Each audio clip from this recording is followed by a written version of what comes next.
जय माता दी मित्रों, हमारे YouTube चैनल में आपका हार्दिक स्वागत है। आज मैं आपको बताऊंगा कि क्या हम मंत्रों का जाप करके अपनी दिव्य दृष्टि को जागृत कर सकते हैं, और जागृत कर सकते हैं तो ये कैसे होता है, कितना समय लगता है, किस प्रकार से हमारे चक्र जागृत होते हैं, धीरे धीरे करके हमारी दिव्य दृष्टि जागृत होती है। तो इन सब चीज़ों में कितना समय लग जाता है और हमें किस प्रकार से साधना करनी चाहिए कि हमारी जो दिव्य दृष्टि है वो शीघ्रता के साथ जागृत हो। मतलब कि साल 6 महीने में हो जाए या 2 साल में हो जाए या 3 साल में हो जाए, ज़्यादा से ज़्यादा 2-3 वर्षों में हमारी जो दिव्य दृष्टि है वो जागृत हो जाए। तो इसके लिए हमें किस प्रकार से साधना करनी चाहिए। देखिए मित्रों, होता यह है कि जब हम किसी मंत्र का जप करते हैं, क्योंकि ये सूक्ष्म जगत है, ये आध्यात्मिक जगत है, यहाँ पर सब कुछ छुपा हुआ है, सब कुछ यहाँ पे छुपा हुआ है। आप खुली आंखों से कुछ भी नहीं देख सकते। आप खुली आंखों से देखोगे तो आपको बस खाली स्थूल चीज़ें ही दिखाई देंगी। सूक्ष्म जगत की चीज़ों को देखने के लिए तीसरी आंख की आवश्यकता पड़ती है, दिव्य दृष्टि की आवश्यकता पड़ती है। जब वो हमें प्राप्त हो जाती है तो हमें सूक्ष्म जगत की चीज़ें दिखाई देने लगती हैं और उनसे हमारी बातचीत भी होने लगती है, और हम उनके लोकों में जा सकते हैं, उनके साथ विचरण कर सकते हैं, उनके साथ में हम बातचीत कर सकते हैं और उनसे अपनी समस्याओं का समाधान भी प्राप्त कर सकते हैं। इसके लिए हमें क्या करना पड़ता है, हमें साधनाएं करनी पड़ती है, हमें तपस्याएं करनी पड़ती है, हमें व्रत करने पड़ते हैं, उपवास करने पड़ते हैं, अनुष्ठान करने पड़ते हैं और दान इत्यादि करना पड़ता है, और जीव जंतुओं की सेवा करनी होती है। क्योंकि शास्त्रों में कहा गया है नर सेवा नारायण सेवा, यानी कि जो नर सेवा है वो नारायण सेवा के समान है। इसी प्रकार से जीव जंतुओं की सेवा करना भी बहुत ही ज़्यादा ज़रूरी होता है। मतलब कि बहुत सारी प्रक्रियाएं करनी पड़ती हैं, बहुत सारे कर्म करने पड़ते हैं, तब जा कर के हमें उन्नति प्राप्त होती है। वैसे भी जो हमारी ये मनुष्य योनि है ये देव दुर्लभ है, यानी कि इंद्र आदि देवता भी मनुष्य की योनि प्राप्त करने के लिए सदैव तत्पर रहते हैं और सदैव वो ललायित रहते हैं, लेकिन उसके बावजूद भी उनको मनुष्य योनि प्राप्त नहीं होती है। और जब उनके पुण्य समाप्त होते हैं तो उसके बाद उनको धरती पर आकर के दोबारा से जन्म लेना पड़ता है। स्वर्ग का सिस्टम ही यही है। अगर आप स्वर्ग में जाना चाहते हो तो स्वर्ग में आप चले तो जाओगे, आप अच्छे पुण्य करोगे, आप यज्ञ करोगे, आप लोगों की सेवा करोगे, आप स्वर्ग में ज़रूर चले जाओगे। लेकिन स्वर्ग का एक नियम है कि वहाँ पे आप तब तक रह सकते हो जब तक आपके पुण्य हैं। जिस दिन आपके पुण्य समाप्त हो जाएंगे उस दिन आपको दोबारा से धरती लोक पे आकर के जन्म लेना पड़ेगा, और फिर से आप इन्हीं 84 लाख योनियों के चक्कर में आप पड़ जाओगे और दोबारा से आपको सारी चीज़ें करनी पड़ेंगी, दोहरानी पड़ेंगी। लेकिन जब हमें मोक्ष प्राप्त हो जाता है, हमें मुक्ति प्राप्त हो जाती है, हम भगवत धाम में चले जाते हैं, तो वहाँ से वापस आने का हमारा कोई चांस नहीं होता। फिर हम अपनी स्वेच्छा से आ सकते हैं अगर हम चाहें तो, ठीक है। मतलब कि वहाँ पे ऐसी कोई बाध्यता नहीं होती कि आप को जाना ही जाना है। लेकिन हाँ, अगर आपकी इच्छा है तो आप जा सकते हो भगवान से प्रार्थना करके, लेकिन वैसे आपको कोई नहीं वहाँ से डिस्टर्ब करता। तो मंत्र का जब हम जप करने लगते हैं, जब हम मान लीजिए हम किसी भी एक मंत्र को पकड़ लो, आप किसी भी एक मंत्र को पकड़ लो, इस पूरे ब्रह्मांड में जो भी जितने भी मंत्र हैं सब मंत्र से दिव्य दृष्टि प्राप्त होती है, हर मंत्र से दिव्य दृष्टि जागृत होती है। आप इस भ्रम में कभी भी मत पड़ना कि दिव्य दृष्टि के लिए कोई एक अनोखा मंत्र होगा, ऐसा कभी नहीं होता है। हर मंत्र से दिव्य दृष्टि खुलती है, चाहे वो वैदिक मंत्र हो, चाहे वो तांत्रिक मंत्र हो, चाहे वो शाबरी मंत्र हो, ठीक है। अगर वो शाबर मंत्र है तो शाबर मंत्र से भी दिव्य दृष्टि मिलती है, वैदिक मंत्र से भी दिव्य दृष्टि मिलती है और तांत्रिक मंत्र से भी दिव्य दृष्टि मिलती है। बस आपको करना क्या है कि एक मंत्र पकड़ लेना है आपको, कोई सा भी एक मंत्र पकड़ लो और उस मंत्र का जप करना आप शुरू कर दो। अगर आपको वो मंत्र गुरु से मिल जाए तो बहुत ज़्यादा अच्छा है। अगर कोई योग्य गुरु आपको नहीं मिलता तो आप अपने इष्ट देव को, भगवान शिव को, गुरु गोरखनाथ जी को, किसी भी सिद्ध संत को गुरु मान करके, अगर वो भी आपको नहीं मिल रहे हैं तो आपको क्या करना है, किसी ब्राह्मण से, किसी पंडित से, किसी वेद पाठी से आप उनको गुरु मान करके आप उनसे दीक्षा ग्रहण कर सकते हैं और उनसे मंत्र ले सकते हैं। उसके बाद में उस मंत्र का जप आप करना शुरू कर दो। जपात सिद्धि जपात सिद्धि जपात सिद्धि न संशयः। मंत्र का जप करने से धीरे धीरे मंत्र हमारा शक्तिशाली होने लगता है, जागृत होने लगता है, और उस मंत्र की जो ऊर्जा होती है, जो ब्रह्मांड में उस मंत्र की ऊर्जा चलायमान है, वो ऊर्जा हमारे शरीर में, हमारे इस पिंड के माध्यम से प्रवेश करने लगती है और हमारे चक्रों को जागृत करना शुरू कर देती है। हमारे चक्रों पे वो स्पंदित होती है और स्पंदन के कारण उन चक्रों को रोटेट करती है। चक्र हमारे घूमने शुरू हो जाते हैं। घूमने के बाद में जब चक्रों में घूर्णन होता है, जब हमारे चक्र घूमते हैं तो उनमें पुष्प खिलने लगते हैं।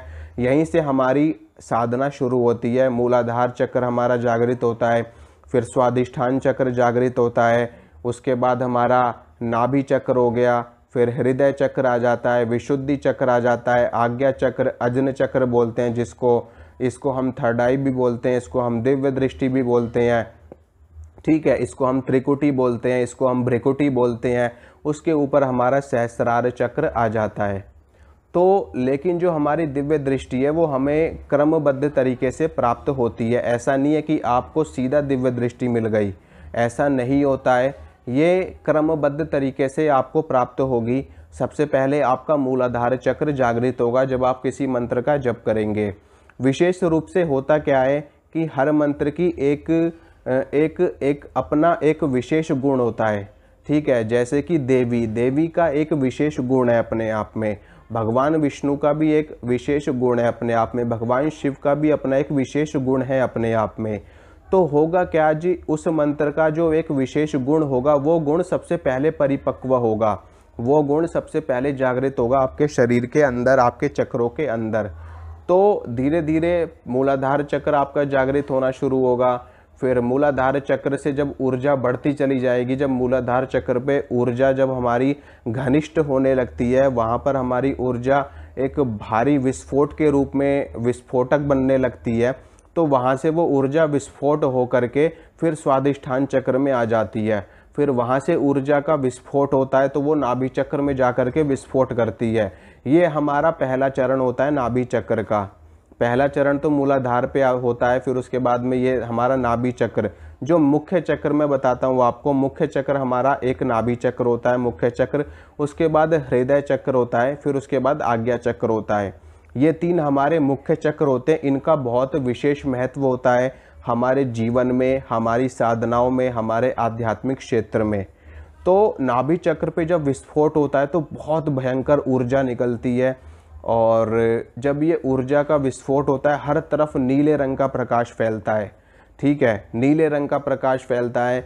और यहाँ पर बताया जाता है कि भगवान विष्णु का स्थान होता है नाभि चक्र में, और जब यहाँ पर ऊर्जा फूटती है, ऊर्जा का यहाँ विस्फोट होता है, तो साधक का खाने पीने की इच्छा नहीं करती, यानी कि उसका वैराग्य होने लगता है भोजन में वैराग्य साधक का होने लगता है। और वो उसकी जो जीभ होती है ना, वो मतलब कि किसी भी चीज़ को देख करके आकर्षित नहीं होती, वो सिर्फ इतना ही भोजन करता है जितना उसके शरीर को जीवन जीने के लिए आवश्यकता होती है। नाभि चक्र से आगे जब बढ़ती है हमारी ऊर्जा, मंत्रों का जब हम करते रहते हैं लगातार, इन सभी चीज़ों में मंत्रों का जब हमारा लगातार चलता ही रहता है, मंत्र का जब हमारा नहीं रुकता। मंत्र का जब आप कैसे करोगे, देखो, उपांशु जब भी आप कर सकते हो, मानसिक जब भी कर सकते हो, और वाचिक जप भी आप कर सकते हो। सबसे श्रेष्ठ जप जो बताया गया है वो है मानसिक जप। अगर आप मानसिक जप करते हो तो आपको जल्दी सफलता मिलती है बजाय उपांशु जप के और बजाय वाचिक जप के। तो अगर आपका मंत्र छोटा है, उसमें आपका ध्यान लग सकता है अच्छे से, क्योंकि मंत्र जितना छोटा होगा ना उतना ज़्यादा अच्छा रहता है मानसिक जप करने के लिए। सबसे छोटा मंत्र नमः शिवाय, पंचाक्षरी मंत्र है नमः शिवाय। इसमें ओम भी हटा दो, आप ओम लगाओगे षडाक्षरी बन जाएगा, खाली पंचाक्षरी की बात करता हूँ यहाँ पे। नमः शिवाय बहुत छोटा मंत्र है और ध्यान लगाने के लिए बहुत ही सर्वश्रेष्ठ मंत्र ये है। इसमें आपका ध्यान बहुत अच्छा लगेगा। मानसिक जप आप इस मंत्र का बहुत आसानी से कर पाओगे, क्योंकि मानसिक जप में होता क्या है कि जो हमारे प्राण होते हैं वो उनमें थोड़ी सी डिस्टर्बेंस आती है। जब आपकी जो श्वास एक नॉर्मल तरीके से चल रही है तो उसमें एक डिस्टर्बेंस आती है जब आप मानसिक जप करोगे किसी बड़े मंत्र का। तो अगर बड़ा मंत्र है तो आप उसका उपांशु जप करिए, और अगर छोटा मंत्र है तो आप उसका मानसिक जप कर सकते हैं। फिर उसके बाद में नाभि चक्र से ऊर्जा ऊपर उठेगी, हृदय चक्र में आएगी। हृदय चक्र में विस्फोट होता है बहुत तगड़ा, जब ऊर्जा यहाँ पे पहुँचती है। यहाँ पे जैसी ऊर्जा का विस्फोट होगा, जैसी ऊर्जा पहुँचेगी, आपको घबराहट, बेचैनी, उल्टी जैसा मन, और आपको अच्छा नहीं लगेगा कुछ भी। आपका ऐसा मन करेगा कि बस एकांत में पड़ा रहूं, कोई डिस्टर्ब ना करे मेरे को, ऐसा आपको महसूस होगा। इसके साथ में आपका हृदय शुद्ध होने लगेगा, आपके हृदय में शुद्धता भरने लगेगी। हर किसी के लिए आपके मन में करुणा भरेगी, हर कोई व्यक्ति आपको अच्छा लगेगा, आपका शत्रु भी आपको अच्छा लगेगा, उसके लिए भी आपके भाव अच्छे होते जाएंगे। ठीक है, फिर आगे बढ़ेंगे, विशुद्धि चक्र आएगा, कंठ चक्र आएगा। यहीं इसी कंठ चक्र में भगवान शिव ने विष को धारण कर रखा है, इसीलिए उनको नीलकंठ कहा जाता है। तो यहाँ पर जब आपका चक्र आए, वो ऊर्जा जब यहाँ पर पे आएगी, आपकी कुंडलिनी शक्ति जो आएगी, फिर यहाँ पर विस्फोट होगा। यहाँ पे विस्फोट होगा तो आप सिद्ध बनने लगोगे, यानी कि आपको सिद्धता हासिल होने लगेगी। आप जो बोलोगे वो चीज़ हो जाएगी, आप जिस चीज़ के लिए प्रार्थना करोगे वो आपको प्राप्त हो जाएगी।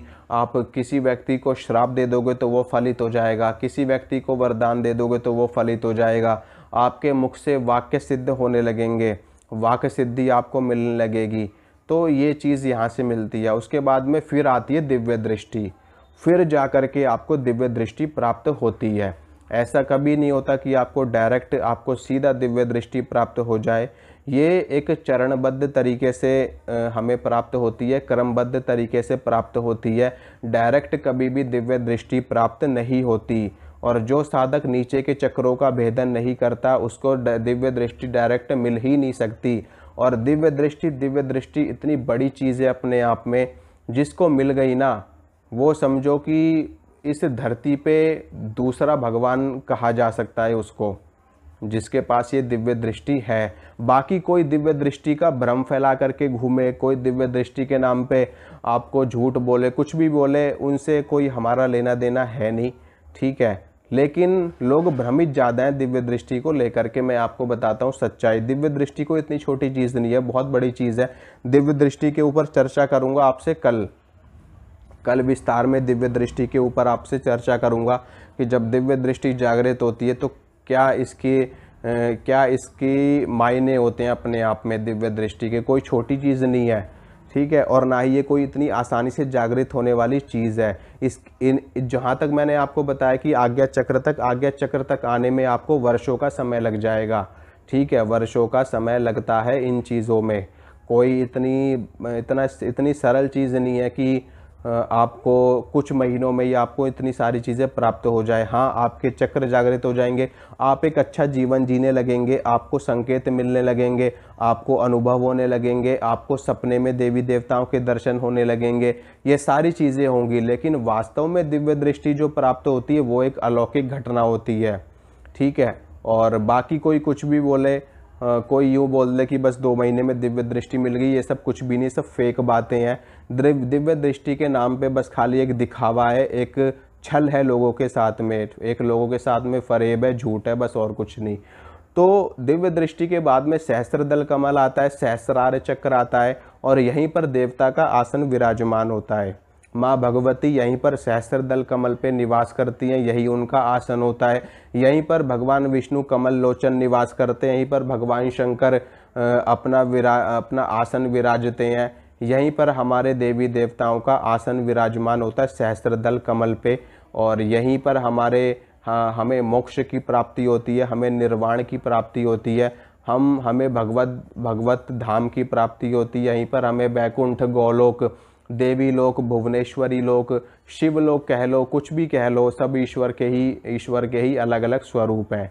तो इस तरीके से चीज़ें होती हैं, और इन सभी में वर्षों का समय लगता है। रियलिटी यही है कि वर्षों का समय लगता है। कोई आपसे कुछ भी बोले तो वो मैटर हमारा है नहीं। कोई क्या कर रहा है, कोई कुछ कर रहा है, कोई कुछ करे ना करे, राम जाने। ठीक है, तो यही चीज़ मैं आपको समझाना चाहता था। कल बात करूंगा आपसे दिव्य दृष्टि के ऊपर कि जब दिव्य दृष्टि प्राप्त होती है तो हमें किस तरह की शक्तियां मिलती हैं। वास्तव में जब शक्तियां मिलती हैं तो किस तरह की मिलती हैं, और दिव्य दृष्टि जिसकी जागृत है वो व्यक्ति क्या क्या कर सकता है और क्या क्या नहीं कर सकता। ठीक है मित्रों, मिलूँगा आपसे अगली वीडियो में। वीडियो को लाइक कर देना, शेयर कर देना, सब्सक्राइब कर देना। जय माता दी।